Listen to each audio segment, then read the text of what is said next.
Hello and welcome to another episode of Locked On Wolves. This is the post-game podcast. The Timberwolves beat the Cleveland Cavs on Monday by 5. It was a shorthanded Cavs team, but this was still a relatively impressive win with how the Wolves played down the stretch. They trailed by double digits in the first half, built a 20-plus point lead in the second half, and then had to fend off a late run by the Cavs. Karl-Anthony Towns with the game-winning shot with just about 12 seconds to play. So we're going to break it all down on the show here today. What happened defensively once again against a team that the Wolves should not have had problems defending, and who played best for the Wolves on both ends of the floor in this one. We're going to break it all down. Welcome in. You are Locked On Wolves.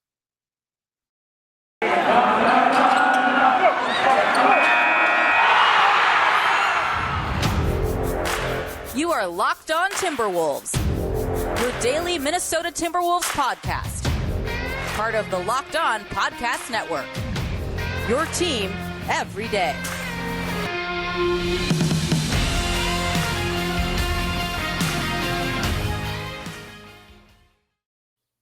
Hello and welcome to the Locked On Wolves podcast, part of the Locked On Podcast Network, your team every day. My name is Beecken. I'm the host of Locked On Wolves. I'm also the editor of Dunking with Wolves, the Timberwolves site on the Fansided Network. Happy Tuesday, everybody. This is the post-game podcast from the Timberwolves win over the Cavs on Monday.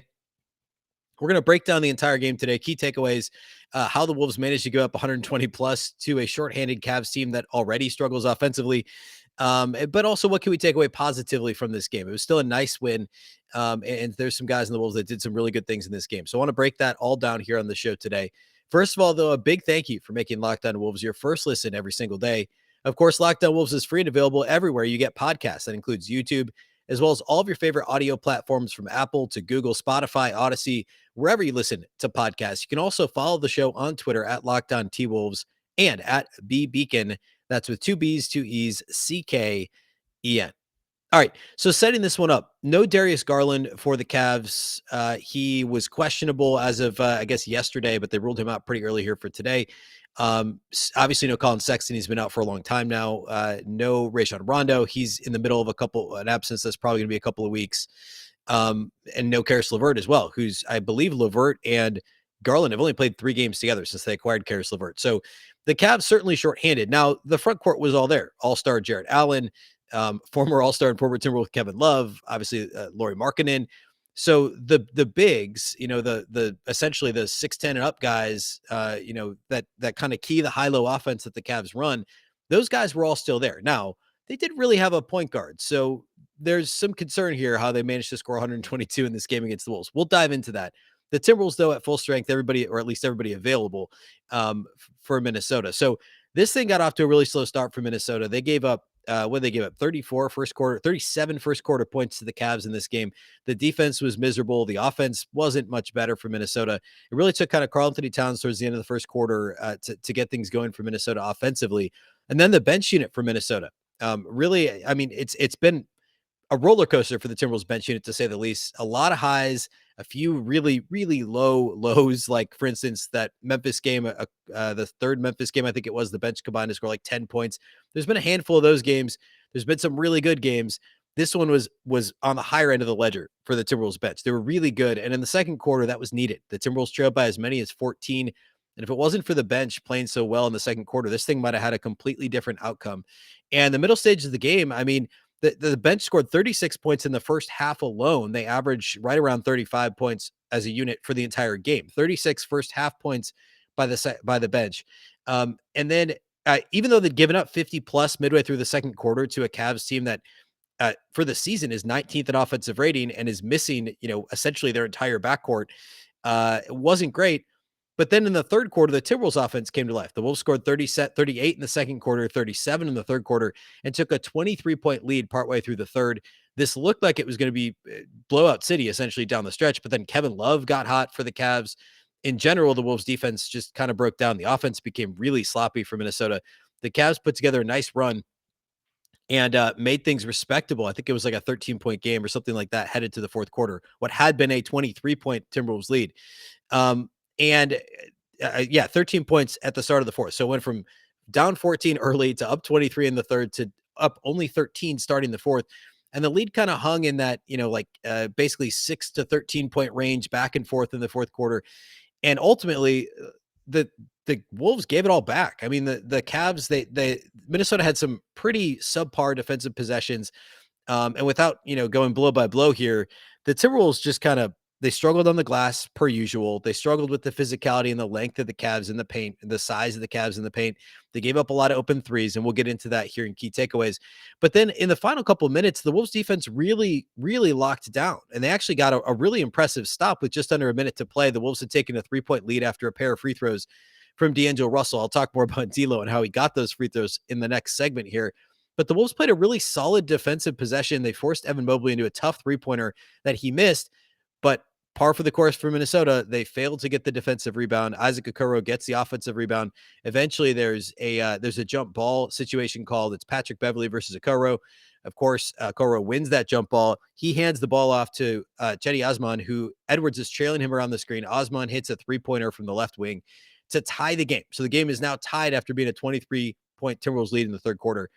But then on the other end of the floor, the Timberwolves run a set to get Karl-Anthony Towns the ball at the top of the arc in his favorite spot on the floor. A simple jab step gives him enough space, splashes a three-pointer with 12.4 left on the clock to put the Wolves up 3. And then on the ensuing Cavs possession, the Wolves did a really good job. Again, they were able to lock down defensively. And then after a challenge that kept the ball in the Timberwolves' hands, D'Lo hit a couple of free throws to make it a 5-point margin. But this was such a weird game in that both ends of the floor really struggled for Minnesota early. They were both the offense was really good in the middle stages of the game, while the defense struggled really throughout, except for the very end. The Timberwolves showed the ability to lock down defensively, and it's equal parts encouraging and frustrating that I don't know if it's just lack of effort or if it's, and I mean, everybody knows NBA teams have, that's why playoffs are so difficult. That's why crunch time is so difficult, because teams really truly do lock in.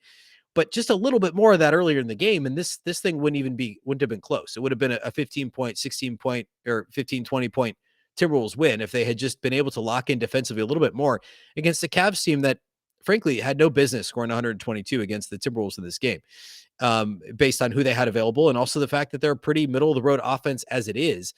Now, their strengths align well with the Wolves' weaknesses, and so we have to factor that in too. But no doubt, giving up the 122 is not it's not what we wanted out of this game for the Timberwolves. All right, I do have 3 key takeaways I want to get into here next. That's what we'll do here in just a moment. First, though, let's talk about our friends over at BetOnline. Football might now be over, but basketball is full steam ahead for both pro and college hoops. We're getting close to postseason and college hoops here very shortly. From all the latest odds, totals, player performance props to where the next fired coach might land, BetOnline.net is the #1 spot for all your sports betting needs. BetOnline remains the best spot for all of your sports scores, podcasts, and news this season. And it's not just basketball. BetOnline.net is your source for hockey, boxing, plus UFC odds, and more. General sports betting information, whatever you need, it's at betonline.net. Head to the website today or use your mobile device to learn more about the trends and action. BetOnline, where the game starts.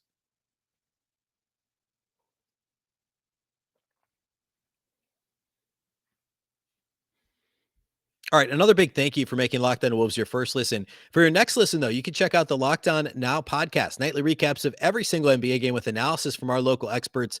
It's free and available wherever you get podcasts. It's the best way to stay in touch with, get your kind of quick fix of all teams around the league, all in one place. So make sure to make your second listen the Locked On Now podcast. Okay, let's talk key takeaways. Let's talk about Patrick Beverley. Pat Bev has done Pat Bev things all season long. And if you've been watching, you know what I mean.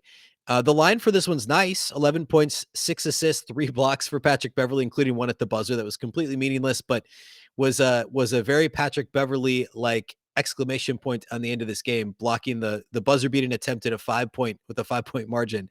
But he ended up with 3 blocks in this game. He got into some foul trouble. He picked up his 4th early in the third quarter, finished the game with 5, but still played 29 minutes, was a team best +9 in the plus-minus column. This was just a typical Patrick Beverley game. If you didn't watch the game, you look at the box score, you go, 11-6 with 3 blocks. That's a nice game for Beverley. It was more than that. He did everything. If you go back and watch offensively, he set a ton of really effective screens. The Timberwolves ran a number of sets where he was setting screens near the elbow. He was setting flare screens to get jump shots for the Wolves on the perimeter. He set, I think there was a flare screen that went into a set. He set 2 screens on one possession that led to a basket. Just completely active. And for his size, such a good screen setter. And he was also aggressive with his shot. He took a couple of contested threes that surprised me, but he finished this game 3 of 6 on 3-point attempts, took care of the ball, only one turnover to the 6 assists, which again, 6 assists is a lot for Patrick Beverley in a game. His assist rate, it is the highest of his career. He's not a true point guard when it comes to, racking up a high assist total. Defensively, he was Patrick Beverley. Even though the Timberwolves struggled and gave up 122 points, they asked Beverley to do a lot. He was playing in the post against a team that essentially deploys, that starts really 3 7-footers and Markkanen, Jared Allen, and Evan Mobley, basically, plus Kevin Love off the bench. Beverley found himself in the post by design at times. Sometimes it was not by design, but not through switches. He was just ending up in the post. He was battling. He was occasionally on, Jared Allen in the post. And then if he got the ball on a catch, the Wolves would try and bring Towns or bring Vanderbilt or somebody to help. And for the most part, it was effective. I mean, Markkanen, he spends most of his time on the perimeter, but 10 points, 5 turnovers, 1 assist for Lauri Markkanen. Jared Allen was good, 21 points, 9 of 10 shooting. Evan Mobley had 15 and 10. Kevin Love had 26 off the bench, but he made 5 threes. The damage the Cavs were doing was primarily on the perimeter. They didn't do a ton in close, except for Jared Allen. And for the most part, I mean, Patrick Beverley held his own. And having him down there isn't ideal, but given the personnel that the Timberwolves have, he was able to do what the Wolves asked him, what they needed him to do in this game. And I think the thing with Beverley is it's just the activity, right? He committed a hard foul on Cedi Osman in the final minute in a fast break situation. And Osman went down, and I think he only made one of the 2 free throws to keep it a 1 point. Yeah, he did. He only made one of the 2 free throws. It was a 2-point game. Beverley commits the foul, avoided it from being a flagrant, got ahead of him, so it wasn't a clear path foul. And Osman only made one of the 2 free throws. The Wolves held on to a 1-point lead that then they extended to 3 after D'Lo made a couple of free throws on the other end of the floor. So that play in and of itself was classic Patrick Beverley. I mean, there were multiple occasions where he was just involved defensively, forcing the jump ball after that free throw attempt late in the game. Just from start to finish, a classic Patrick Beverley game and an outstanding performance from the Wolves veteran guard. So I want to be sure to give him his due. And if you missed it, Pat Bev was a little more involved as a screen setter in this game than he typically is. But to me, that was the most impressive part of his game was the activity defensively, and then also the off-ball activity on offense for Beverley. Secondly, and this is kind of a weird game takeaway, but this has been happening so much frequently, and it was a big part of closing time in this game, of crunch time, is D'Angelo Russell drawing fouls. Not a thing that D'Angelo Russell has been known for throughout his career. And he got to the free throw line 6 more times in this game, and at least 4 of them were because the Timberwolves were in the bonus, and D'Lo drew fouls on a rip-through move. The old James Harden used to be shooting foul. The league turned it into an on-the-floor foul, but when teams are in the bonus or when teams are in the penalty and the Wolves are in the bonus, D'Lo knows exactly what to do.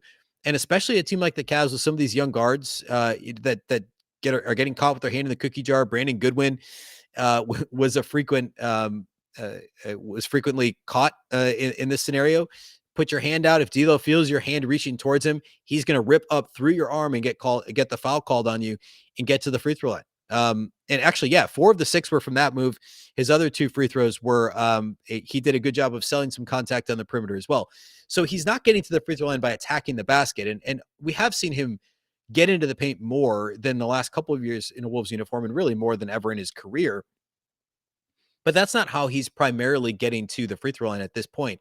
He's just being savvy on the perimeter. And it may not be great aesthetically pleasing basketball, but it works and it gets the Wolves free throws, and they need those. And he's one of their better free throw shooters. And the way the Wolves offense has been going, and he did it in key points in this game. That's how the Timberwolves extended the lead from 1 to 3 with under a minute to play, was D'Lo getting the rip through move called in the final minute. He's figured it out. It's a part of the game now for him. It's a part of his game specifically. And it's how the Wolves are getting to the free throw line so much more frequently of late. So kudos to D'Lo. He's figured out something that works, and who knows, maybe that rule changes. It's already changed from a shooting foul to an on-the-floor foul. But, I mean, perhaps we see that rule change again here in the near future. The last thing is the defense. So, again, 122 to the Cavs, the 19th best offense in the league, and also a team missing out of the whole list of guys, Sexton, Rondo, Garland, LeVert. This is a shorthanded Cavs team. The Wolves should not have given up 122. However, there were some things that were signs of improvement down the stretch. I talked about this already. The defense being so good down the stretch. Those were switching down the stretch in this game and switching pretty seamlessly. As sloppy as it was early in the game, it's improving. The switching concept for the Wolves are getting more comfortable with it. I mean, if they're able to at least reach into their bag and do that every now and again, depending on the personnel of the team they're playing against, that's going to be really valuable later this season. That's something that we'll see if they do it against Golden State on Tuesday night. They have to turn around and play Golden State. Obviously, it's harder to do that, on a back-to-back with legs and everything, to constantly be switching everything. But I mean, you're not playing drop coverage against Steph Curry. You're not, I mean, right? So, and the Warriors are such a good passing team. They're so well coached. They take care of the ball. They don't make a ton of unforced errors for the most part. You're probably more if you can play a switching pick and roll defense effectively, that's a team to do it against. The Wolves did it decently well at times against the Cavs. But still, I think the bigger issue for the Wolves defense in this one was just slow reactions for everybody else. Not necessarily the guys involved in the on-ball action, but contesting jumpers on the perimeter. I mean, the Cavs are they're middle of the pack in terms of three-point shooting percentage, but they don't shoot a ton of threes. The Wolves were just giving them wide open threes. I mean, Osman, Kevin Love in the corner, just multiple wide open three-point attempts for the Cavs. They ended up shooting 40%, 40.5% for the game, 15 of 37. The Cavs don't shoot that many threes. They only average 33 3-point attempts per game.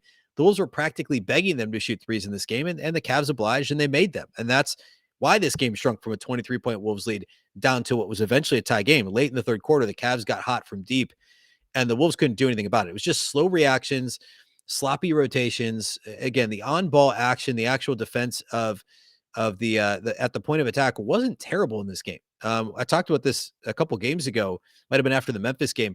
Anthony Edwards, for all his struggles recently, his on-ball defense has been really good of late. He was good again in this game when he was guarding the ball, which was frequent. Now, he wasn't guarding Darius Garland, right? He was guarding, for the most part, Brandon Goodwin and guys like that. But he was pretty good on the ball in this game. And that's important. If you can have a big athletic guard like Anthony Edwards on the ball that effectively, it's going to set up the rest of your defense pretty well. And for the most part, Towns, D'Lo, Beverley, and others did pretty well in terms of the switching concept. And again, when Beverley ended up switched on to bigs down low, he did a really good job down there as well. So progress, I think, defensively, but scary at the same time, because, and I talked about this on Monday's show, this is the time to do this, to introduce some of these new concepts, to try and get guys up to speed in trying some different defensive schemes. Because you can't mess around with this down the stretch of the season when you're fighting for seeding. You can't mess around with this in the playoffs. You need to know what you're doing. And if the Wolves play like this defensively against the Warriors on Tuesday, I mean, we're talking about a 140 points up on the board for Golden State. That would not surprise me at all. Okay. So key takeaways: Patrick Beverley did Patrick Beverley things, and it was awesome. D'Angelo Russell has figured it out in terms of getting to the free throw line, and the defense is improving this in the switching concept, but contesting jump shots was not good in this game. And there's just a little bit too much sloppiness away from the ball, allowing, guys wide open shots. Not as much in this game. Backdoor cuts weren't as big of an issue, but we saw that a lot last time out in the loss on Friday night or whenever that was. Most recently, the loss to Philadelphia. But for the most part, incrementally improving defense when they get away from their bread and butter, right? When they're blitzing pick and rolls on the perimeter and playing a high wall pick and roll defense, getting away from that, they're just incrementally improving everything else. And that's super important at this time of the year. Okay. I want to close, as we always do on the post-game pod, by talking about individual studs and duds. We're going to do that here next. First, though, let's talk about our friends over at Rock Auto.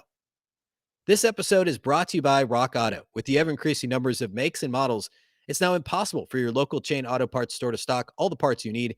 Why endure often pointless or seemingly intimidating questioning and wait while the person behind the counter orders the parts on their computer, choosing the only brand their warehouse happens to carry? You have a computer with access to rockauto.com, both at home and in your pocket. Save time and money when using Rock Auto.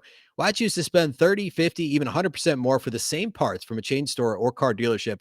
Rock Auto is a family business serving do-it-yourselfers for over 20 years. Rock Auto prices are reliably low for every single customer. They have everything you could possibly need, from brake parts to tail lamps, motor oil to even new carpet. Go explore their easy-to-use website today to find the solution to your auto part needs. Go to rockauto.com right now. See all the parts available for your car or truck. Right, Locked On in their How Did You Hear About Us box so they know that we sent you. Amazing selection, reliably low prices, all the parts your car will ever need. rockauto.com.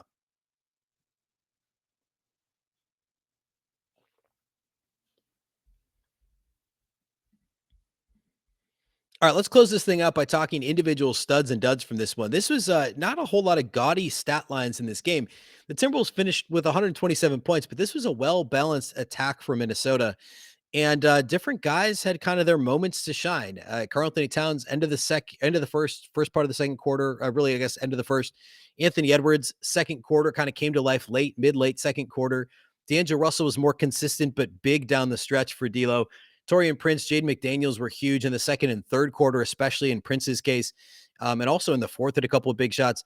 The Wolves had, six guys that scored in double figures in this game. They had 5 players score between 17 and 25. They had 3 that scored exactly 17 points. Anthony Edwards, Karl-Anthony Towns, and Jaden McDaniels off the bench. Just a really well-balanced offensive attack for Minnesota. Studs, I have to give Taurean Prince one immediately because he had some big shots when this thing could have gotten ugly in the fourth quarter. Had a big 3 right after the Cavs had a great offensive possession, I think pulled within 1 or something like that. Prince had a crowd quieting 3-pointer. He had a strong second quarter as well as the Wolves were kind of getting back into things and eventually taking the lead.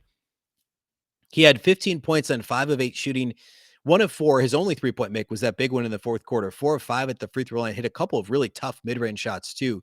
3 steals in this game for Prince to go along with 2 assists and 2 rebounds. His +8 ± was the second best mark on the team. So a good game for Taurean Prince. Already talked about Patrick Beverley. He also gets a stud in this game. 11 points, 6 assists, 3 blocks, all over the floor. 4 of 8 shooting, 3 of 6 outside the arc. And I talked about his fantastic defense, his guarding basically 1 through 5 on the floor in this game, his screen setting on offense. Great game for Patrick Beverley. Jaden McDaniels has to get a third stud for this game. 17 points, 3 rebounds, 6 of 9 shooting, 5 of 7 on 3-pointers, and 4 of them came in the second quarter. 5 of 7 on 3-point attempts for Jaden McDaniels, 17 and 3 in this game. Without that second quarter run, I don't know that the Wolves win this game. This could have easily been a demoralizing it could have been a demoralizing time frame in this game if the bench hadn't picked up the starter slack, but they did, and Jaden McDaniels was a massive part of that. He did get into foul trouble again. It's been kind of a bugaboo for him, especially since really since the first of the year. But 5 personal fouls in 18 minutes isn't great, but a good game for McDaniels. I typically only do 3 studs. That's a hard thing to do in this game because both D'Lo and Cat were so good down the stretch. I'm going to give one to Karl-Anthony Towns for that big shot. I mean, this thing could have gone sideways. The Timberwolves could have said, hey, look, we're up 23. The Cavs are at home. They've got momentum. I mean, if Towns doesn't hit that shot, do the Wolves win in overtime? I mean, the Cavs had basically been controlling the game for the most part. I mean, the Wolves were fighting back. It's not like they completely laid down, but since the latter part of the third quarter, the Cavs were just slowly creeping back in. That building was loud. Did the Wolves win this game in overtime? I don't know that they do. Karl-Anthony Towns knocking down that game winner with just over 12 seconds to play. The line is not super sexy. 17 points on 13 shots, 4 rebounds, 3 assists, a steal, and a block. But he only committed 1 turnover. He took what the defense gave him, and this was a difficult Cavs front line to deal with. And, outside of the low rebounding number, I mean, that shot was massive.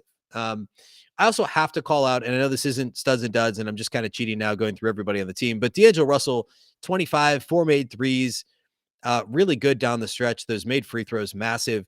Anthony Edwards, 17 points, came to life in the middle stages of the game, 7 of 13 shooting, finally hit a 3-pointer. That was good to see. 4 rebounds, 4 assists, 4 steals in this game.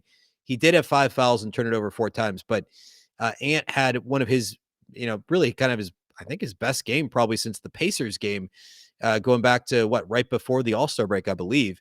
So 2 weeks ago now, basically. Easily his best game since then. Maybe he's starting to come around. Maybe the knee's starting to feel better, and maybe the ankle's starting to feel better. All the stuff that's been bothering him. We'll see how he does in the back-to-back against Golden State, traveling back to Minneapolis for Tuesday night's game. But a solid game from Ant.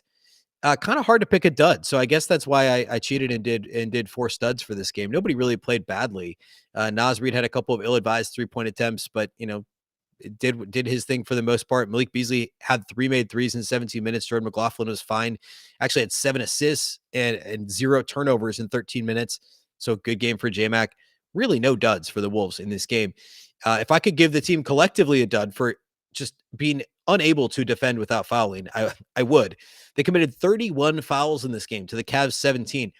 And yes, the officiating was not perfect. No, it was not the official's fault that the Wolves were committed almost twice as many fouls as the opponent. They need to figure out how to defend without fouling at least some of the time. The Cavs shot 15 more free throws than the Wolves in this game. The Wolves are a minus 14 in the made free throw department. You're not going to overcome that most nights. That's a huge reason why the Cavs scored 122 points.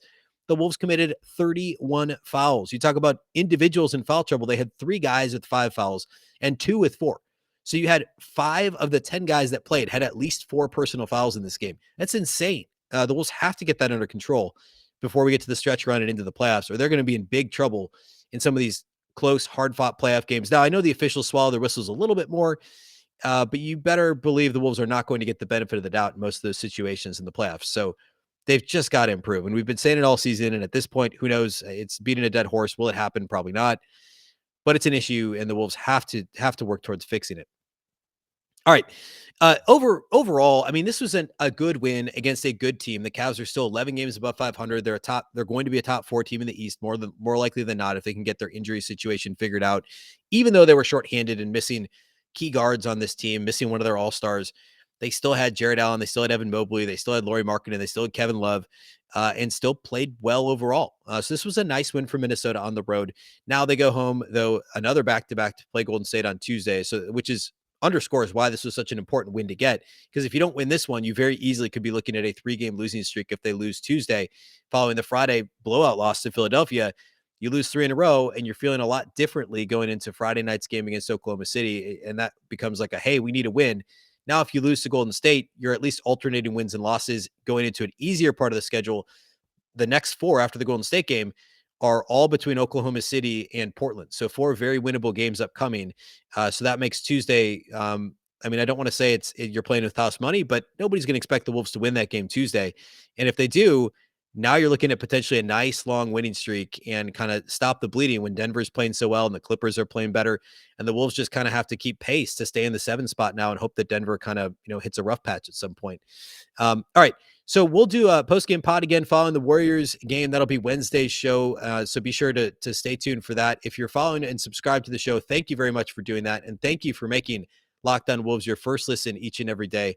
Of course, the show is free and available everywhere, including YouTube, as well as Apple, Google, Spotify, Odyssey, wherever you like to listen to podcasts. You can follow on Twitter at Locked On T-Wolves and my account at Beecken with 2 B's, 2 E's, CKEN.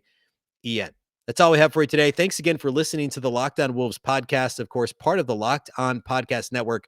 Remember, the Locked On Network is your local experts on all the biggest stories. Now that you made Locked On Wolves your first listen, go ahead and make your second listen Locked On NBA. Locked On experts covering the biggest stories around the NBA every Monday through Friday in less than 30 minutes. It's free and available wherever you listen to podcasts. Once again, I'm Ben Beecken. This is the Locked On Wolves podcast, and we'll catch you next time.